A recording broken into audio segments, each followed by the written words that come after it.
I said in my country, Julian, that journalism is dead.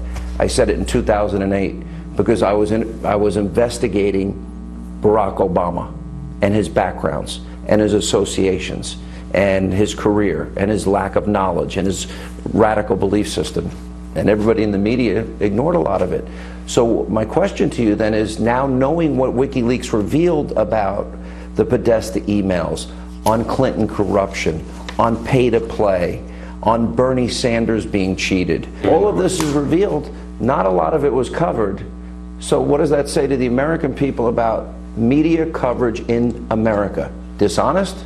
It's very dishonest. Corrupt is interesting. It depends on your definition. If you look at what we published in the Podesta emails, if they're colluding with Hillary, that's not corrupt. It's an ethical corruption. They're not identifying it to their audiences. They claim that they're objective journalists. It's ethically corrupt. Corrupt by corruption also means something in law, which is that you're taking money in exchange. Okay. So I don't think that collusion. They're colluding, yeah. Okay, because they share her political agenda. Well, why else would they collude? Or they hate Donald Trump? I think that's an optimistic interpretation, that they share the political agenda. Well, explain that. It's more like, you rub my back, I'll rub yours.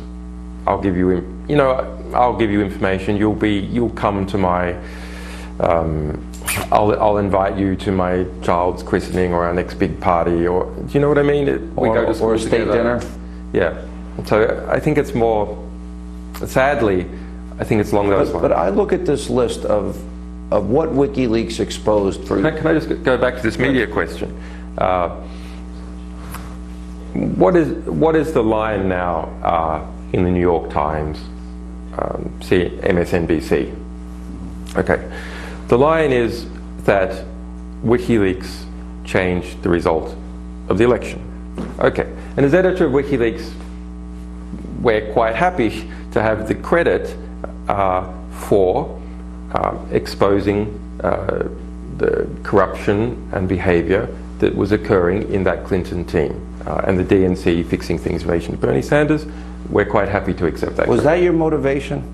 Was your motivation to influence the election, or is your motivation, what is your motivation? Is it fidelity to truth? My motivation for maybe 20 years, but 10 years with WikiLeaks, has been to publish true information that is otherwise unsayable.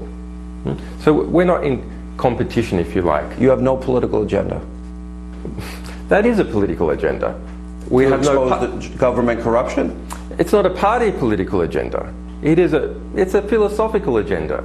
We believe that the best type of government comes from a government that is scrutinized by the people when they have true information about how government and major corporations and other power actors in society actually behave. Let me ask this. As a conservative, one of the things that shocked me about the revelations with WikiLeaks in this election cycle, it drove me crazy for years.